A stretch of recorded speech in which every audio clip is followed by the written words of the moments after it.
palapit ng palapit tayo din sa bundok. Oh. Ang ganda na ng kalsada dito sa parting to. Oh, hindi nakakatakot na pumunta dito sa pabundok. O may daan doon sa baba. Oh, ayan yung mga papasok. Kumbaga nasasakupan ng mga sityo-sityo dito.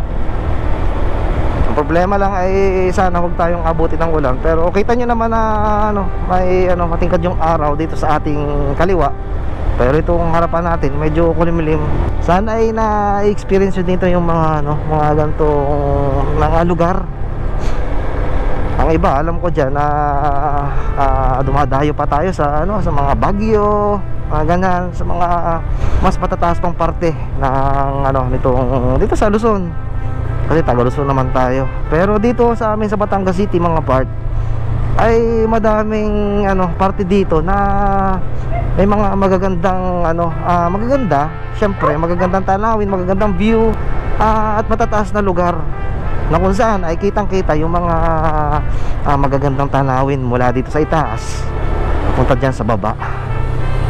Ang ganda. Uy, ang ganda. Grabe, wala akong masabi.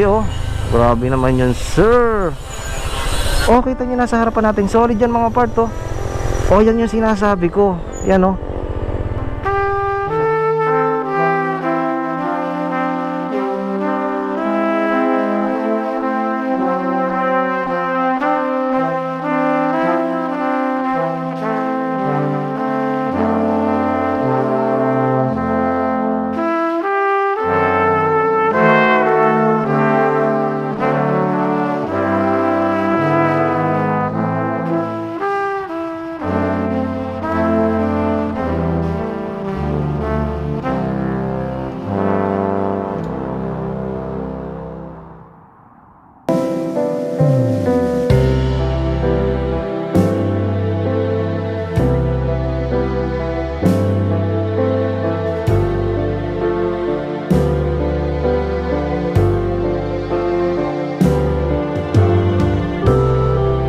Okay, good morning.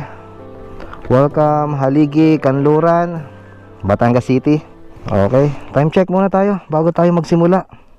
Time check, 9:26 ng umaga mga part. Magandang umaga sa inyo. Tigil lang tayo dito. At dito na ako nag-umpisang mag-vlog. Dahil na kung mag-umpisa tayo sa bahay ay siguradong mahaba-habang to. So yun mga part, maalala nyo nung tayo nagpuntang Maruklap ay ayun, dito tayo dumaan sa Haligi, Kanluran. So napatigil ako dito mga part.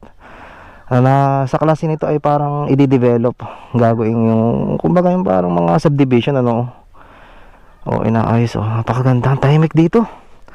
Grabe naman yun, sir. Tapos mga part ay medyo singkad ng araw pero napakalamig na. At ngayon ko lang nasabi dito sa aking vlog, sa mga nakaraang kong vlog, hindi ko nasasabi. Lagi ko nakakalimutan na bare months na nga pala, October na ngayon. Ay nako, sobrang malapit-lapit na naman tayo sa araw ng Kapaskuhan. So excited lang lahat, excited na din ako. Sana madaming maganda mangyari. At sana ganoon din sa inyo. Sana punong-puno ng mga blessings ang dumating sa atin, lalong-lalo na itong pagliban ng panibagong taon. Sana ay lahat tayo makatanggap ng mga biyaya. At yung mga pagsisipag natin na ginagawa parati ay ituloy-tuloy lang natin. At bandang dulo, tiyak na makakamit din natin yung ating mga minimithi. So yun, napakasarap lalo na pagka yung yung lalagyan nyo ng pampaskong sounds yung ganito. Okay, sintonado ko pero ayun, gusto ko lang maging masaya ang ating pangbungad na itong ating vlog. So yun, diretso tayo mga part.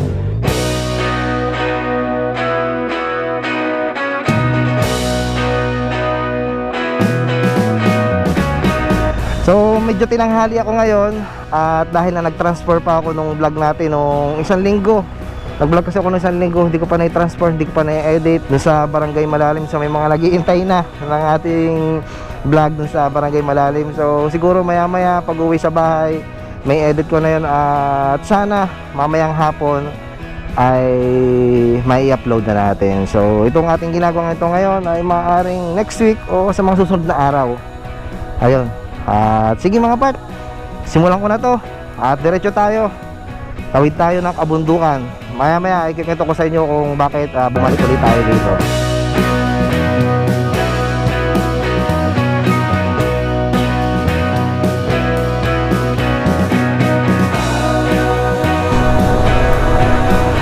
Madadaanan natin dito yung way na papuntang Maruklap. Ito na yun, nasa may unahan na natin mga part.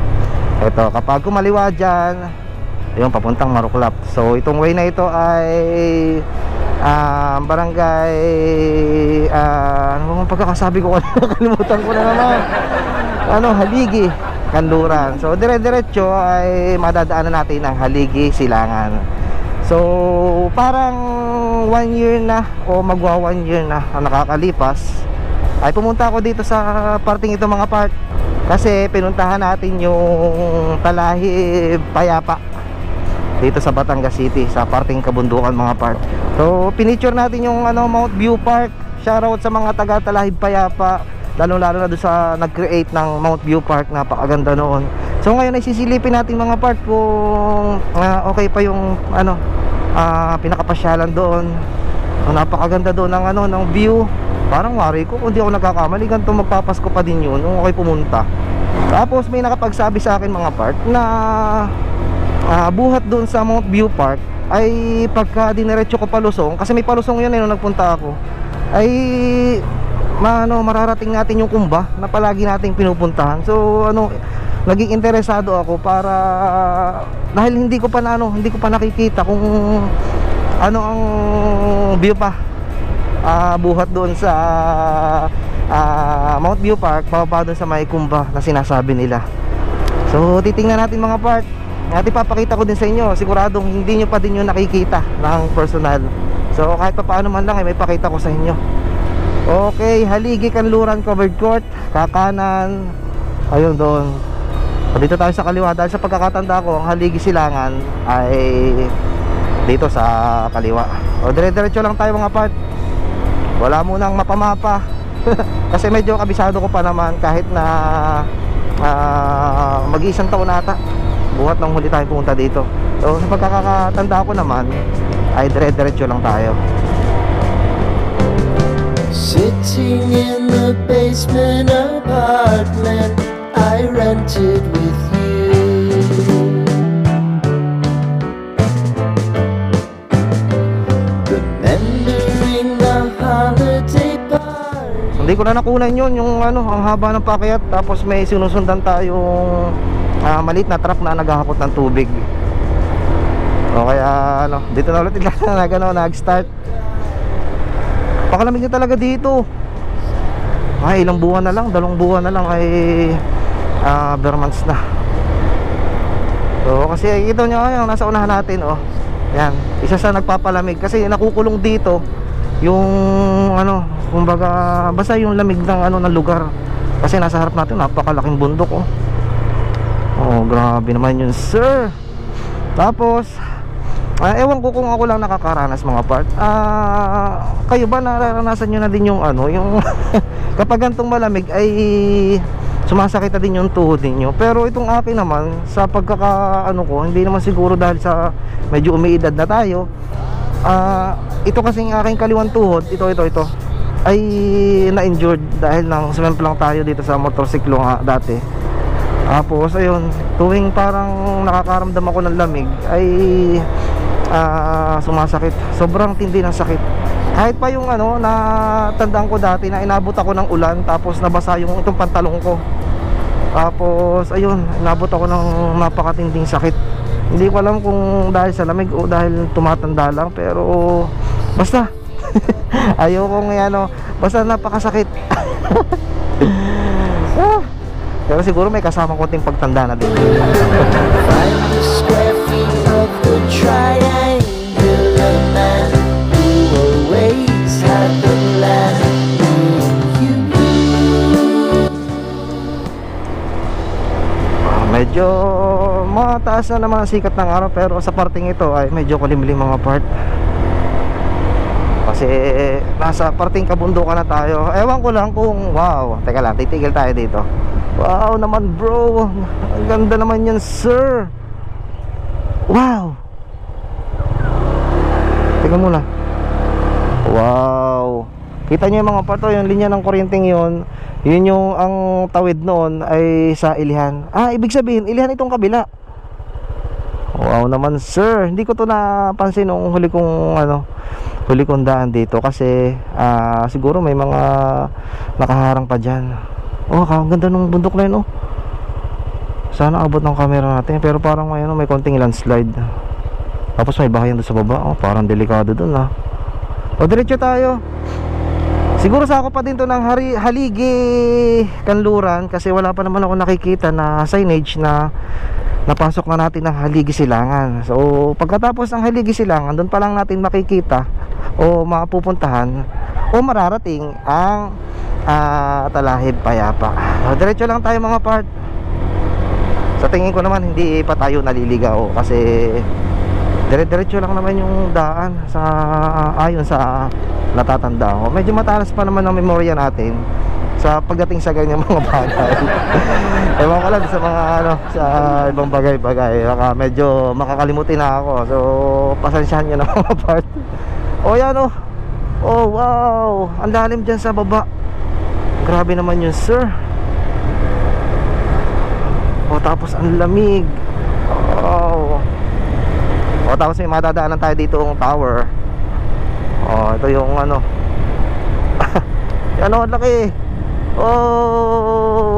Yan. Ang taas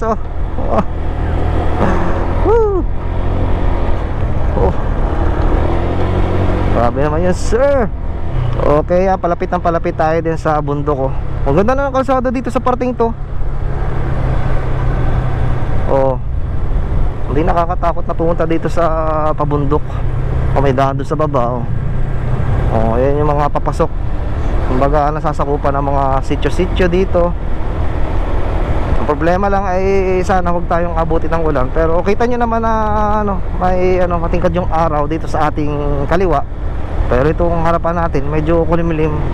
Pero ang gana naman ang ating takbo mga part ay pakaliwa tayo. Kasi parang babaybayin natin yung yung delis-dis ng bundok na yan. Napapansin nyo ba sheesh. Laki ng bundok na yan grabe naman yun sir. Pero solid yung bundok kasi sa personal mga part ay parang yung bundok na yan ay yari sa sa bato, hindi sa lupa. Kasi kitang-kita naman yung yung pagkabato ng bundok. Napakaganda ng daan dito. May parang nilagyan nila nitong pinakabakod para hindi yung lupa malandslide. Okay, mamadadaanan tayong tangke. Haligi Silangan Rural Waterworks. Haligi Silangan na pala ito mga part. Hindi ko na napansin na nakatawid na pala tayo sa Haligi Silangan. So welcome Haligi Silangan mga part. Palamig na ng palamig dito. Grabe. Sana ay na-experience nyo dito yung mga mga ganitong lugar.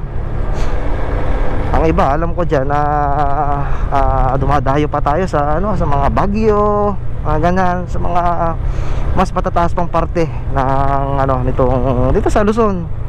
Kasi taga Luzon naman tayo. Pero dito sa amin sa Batangas City mga part ay madaming parte dito na may mga magagandang magaganda, syempre magagandang tanawin, magagandang view, at matataas na lugar na kung saan ay kitang-kita yung mga magagandang tanawin mula dito sa itaas papunta dyan sa baba.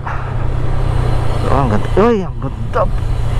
Grabe, wala akong masabi Grabe naman yun sir.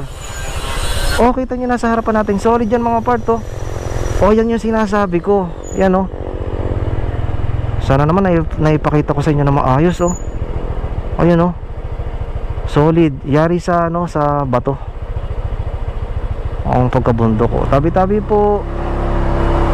Grabe. Hindi ko talaga to na masyado hindi ko nasabi sa inyo kasi ang focus ko nung nakaraang vlog natin nung nagpunta tayo sa Talahib Payapa ay yung Mount View Park Kaya hindi ko na to napakita sa inyo. So talagang stick ako doon. Tapos ngayon, wow, sana naipakita ng camera natin yung ano. Kalimitan kasi malabo ngayon yung upload ko kasi mahina ngayon ang internet sa bahay. Kaya ngayon medyo tsaga-tsaga muna tayo mga part sa upload ko kung minsan ay malabo. Pero sana ay magawa ng paraan na lumakas ulit yung signal sa amin para maganda-ganda yung ating upload. Okay. Oh, may mga bankingan dito. Oh, pero hindi naman siya delikado kasi hindi naman siya kagaya ng ibang kalsada na naglulumutin kapag dito sa parting kabundok. Oh, maganda pa din.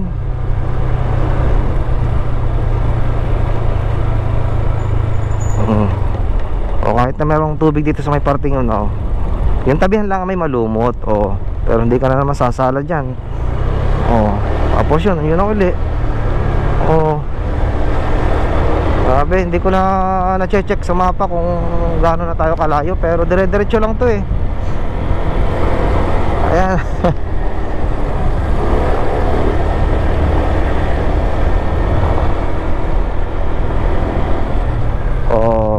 Ops, bankingan uli ng Bahagya. Ito, maganda-ganda na konting daan dito.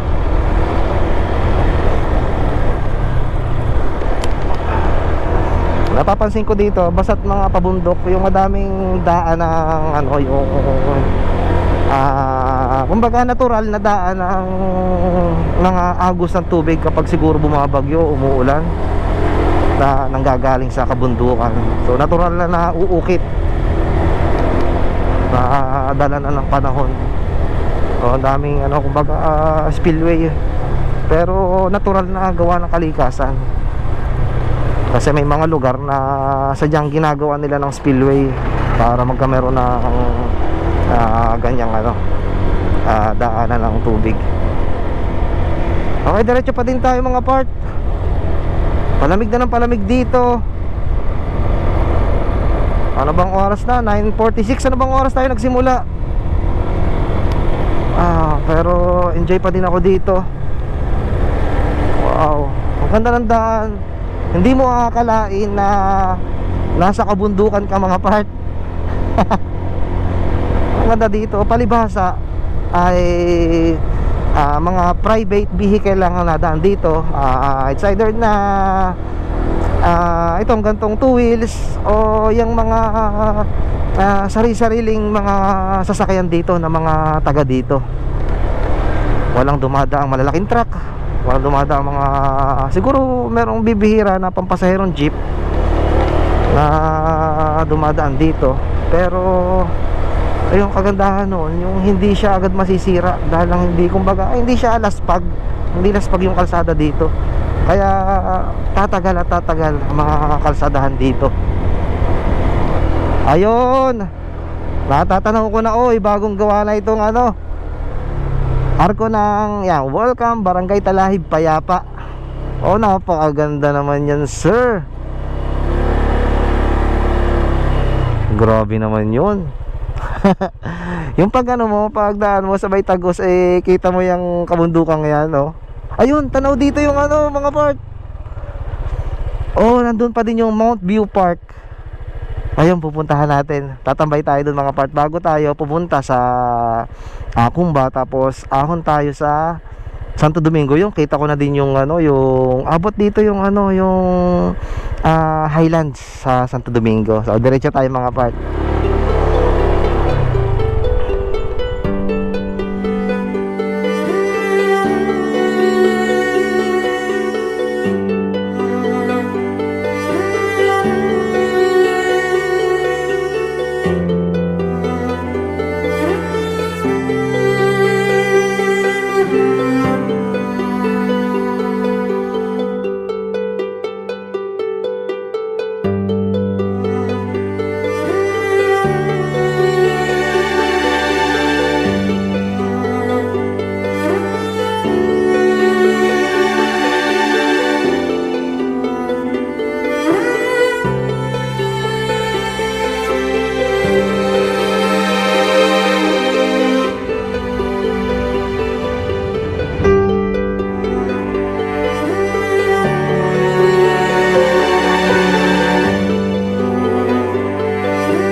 Lapit-lapit na yung Mount View Park. Tatambay tayo doon mga part. At medyo nagugutom na ako. Kagaya dati, hindi na naman nakapag-almusal bago umalis sa bahay. O sa pagmamadali sa pag-prepare gagamitin natin. So malapit-lapit na yung mga part. Isang ikot na lang oh. Kita nyo, ang daan na yan, napakaganda. Hindi mo makakalain talaga na nasa kabundukan ko. Yan na may nabago ngayon. O, tigil lang ako mga parta. Ito oh, wala ito nung itong poste ng yan, solar lights. May solar panel dito mga part. So ito, wala ito nung last year na nagpunta tayo dito. So parang medyo kumbaga update na lang din dito sa lugar na to mga part. Kaya good thing na madadaanan natin to. So mari-refresh, mapapakita ko sa inyo yung bagong ito, Talahib Payapa. Ganda.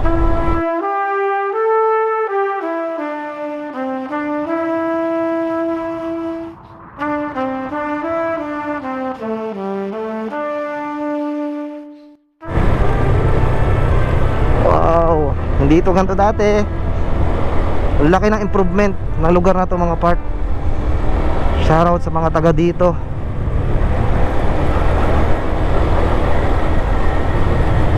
Okay, malapit-lapit na tayo.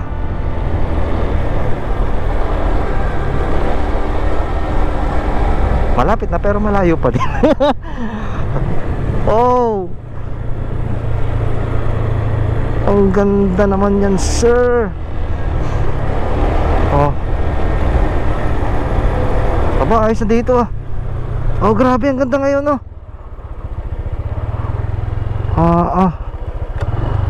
Ito muna tayo. Mas pinaganda ngayon.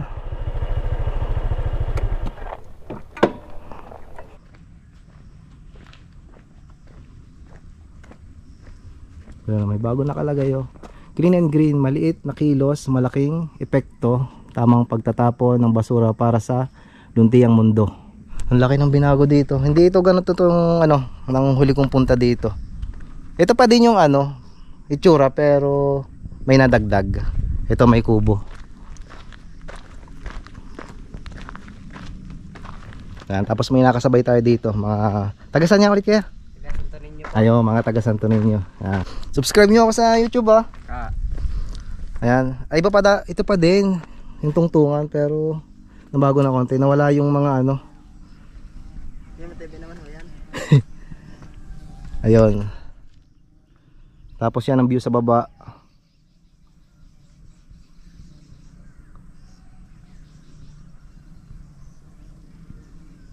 Ayun, may daan niya siguro. Yun na yung 3 cross oh.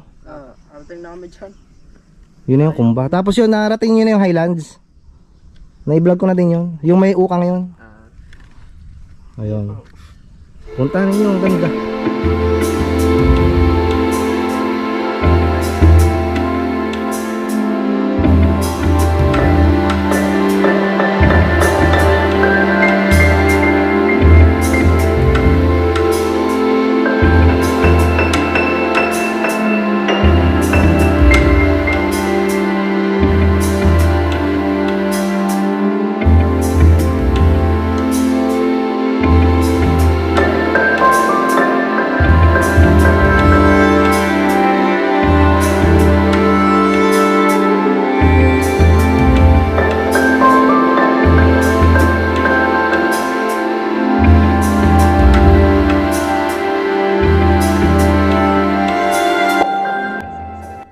Pinanda muna tayo.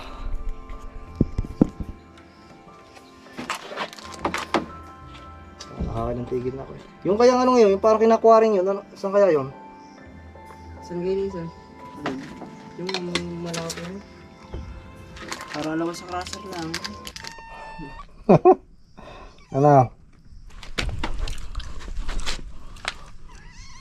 Ano, Ming? Ano ba? Ito ang pusa oh. Na dito sa kabundukan. Gusto mo ka? Yeah. Salamat.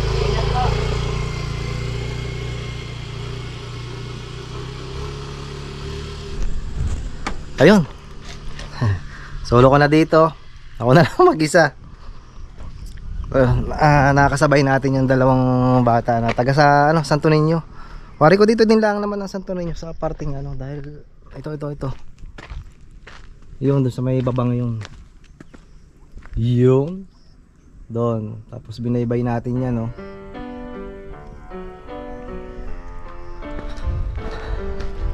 So pahinga lang tayo ng konti mga part. Tutuloy na tayo sa ating pinakapakay. Sitting in the basement apartment I rented